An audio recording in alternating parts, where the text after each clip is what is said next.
নমস্কার দর্শক বন্ধুরা, আমরা এখন রয়েছি নেপালের পোখরায়। এই সুন্দর সাজানো গোছানো হোটেলটিতে আমাদের থাকার ব্যবস্থা, যার ব্যালকনি থেকে দেখা যায় অন্নপূর্ণার এরম অপরূপ দৃশ্য। পোখরাকে বলা হয় হিমালয়ের প্রবেশদ্বার। জনপ্রিয় অন্নপূর্ণা সার্কিট ট্রেক এখান থেকেই শুরু হয়, যেখানে প্রতি বছর হাজার হাজার পর্বতারোহী আসেন।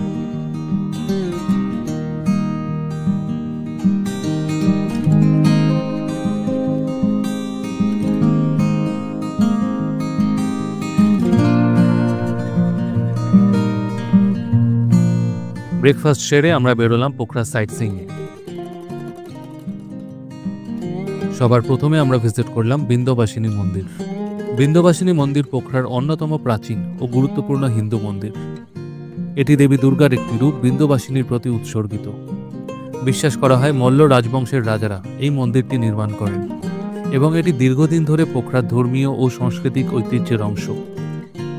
শান্ত পরিবেশ, আধ্যাত্মিক অনুভূতি এবং চারপাশের মনোমুগ্ধকর প্রকৃতি, এই সব মিলিয়ে বিন্দবাসিনী মন্দির পোখরার অন্যতম দর্শনীয় স্থান। এখান থেকে অনন্য সুন্দর হিমালয় পর্বতমালা এবং পোখরা উপত্যকার দৃশ্য উপভোগ করা যায়।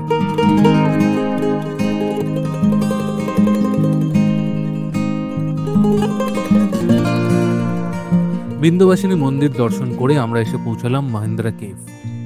পোখরায় প্রচুর রহস্যময় গুহা রয়েছে, তার মধ্যে একটি হলো এই মহেন্দ্রা কেভ। এর নামকরণ করা হয়েছিল নেপালের প্রাক্তন রাজা মহেন্দ্রের নামে, যিনি প্রথমবার এই গুহার সৌন্দর্য আবিষ্কার করেছিলেন। এটি চুনাপাথরের তৈরি এবং ভেতরে অনেক প্রাকৃতিক স্ট্যালাকটাইট ও স্ট্যালাকমাইট গঠন রয়েছে। প্রকৃতির গঠন, রহস্যময় পরিবেশ আর পোখরার ইতিহাসের এক টুকরো অনুভব করতে চাইলে মহেন্দ্রা কেভ অবশ্যই দেখার মতো একটি স্থান।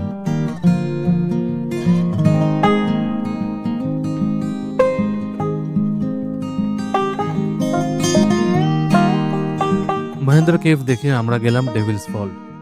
ডেভিলস ফলস এমন এক জলপ্রপাত যা রহস্যময়ভাবে মাটির নিচে অদৃশ্য হয়ে যায়। 1960 সালে এক সুইস মহিলা মিসেস ডেভিস এখানে ডুবে যাওয়ার পর এটি তার নামেই পরিচিত হয়।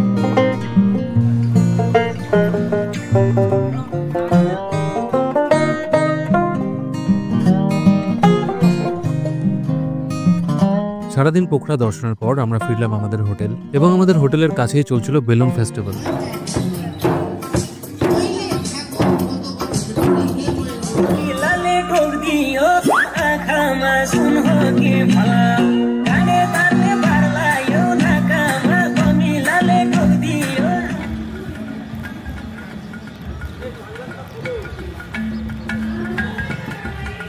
আমাদের হোটেল থেকে কয়েকশো মিটার দূরেই রয়েছে নেপালের সবথেকে popular spot Phewa lake.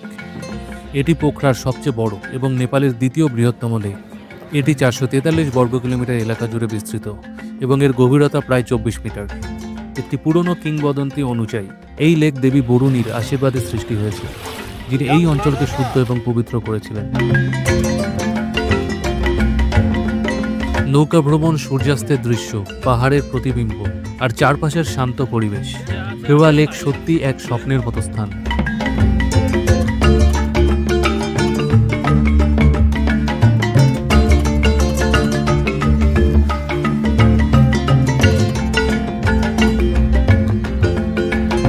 Phewa লেকের তীরে অবস্থিত এর লেকসাইড এলাকা পোখরার অন্যতম জনপ্রিয় পর্যটন কেন্দ্র, যেখানে রেস্তোরাঁ, ক্যাফে এবং স্থানীয় বাজার রয়েছে।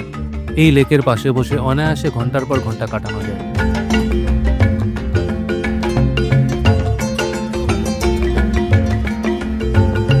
লাকিলি আমরা এমন টাইমে পোখরায় আছি যখন এখানে বেলুন ফেস্টিভ্যাল চলছে। পোখরাতে প্রথমবার 2018 সালে নেপালের হট এয়ার বেলুন ফেস্টিভ্যাল আয়োজন করা হয়। এরপর এটি পর্যটকদের অন্যতম আকর্ষণে পরিণত হয়েছে। গান, বাজনা, সাংস্কৃতিক অনুষ্ঠান সব মিলিয়ে এক জমজমাট পরিবেশ। এই ছিল আমাদের নেপাল গ্রুপ ট্যুরে পোখরা ঘোরার অভিজ্ঞতা। আমাদের সাথে এই নেপালের ভার্চুয়াল ট্যুরের অংশ হতে এবং সমস্ত ইনফরমেশন ও আপডেটের জন্য ফলো করুন ওয়ান্ডার ভিশনকে। ওয়ান্ডার ভিশন আজকে আমাদের সঙ্গে আছে, যে সত্যি ওকে আমরা ধন্যবাদ জানাই। আমি চাইবো ভবিষ্যতে ও আরো বড় বড় ট্যুর করুক। যে সকলকে নিয়ে আমরা নেপাল ট্যুরে একদম অন্তিম লগ্নে চলে এসেছি এবং সেই শেষ লগ্নে আমাদের জীবনে একটা অপার্থিত সুন্দর অভিজ্ঞতা আমরা লাভ করলাম। সারাংপুরে যাতে অন্নপূর্ণাকে সূর্যোদয়ের এই অপূর্ব দৃশ্য আমাদের সারা জীবন মনে থাকবে। আমাদের সকলের কাছে কিছু বলবার নয়। আজকে যে পাওনা আসে পরম পাওনা, চরম পাওনা, প্রকৃতি যে এইভাবে অদম্যতার রূপ ঢেলে দিয়েছে, সত্যি আমি আর বলে বোঝাতে পারছি না। Wonder Vision hip hip hurray! Wonder Vision hip hip hurray!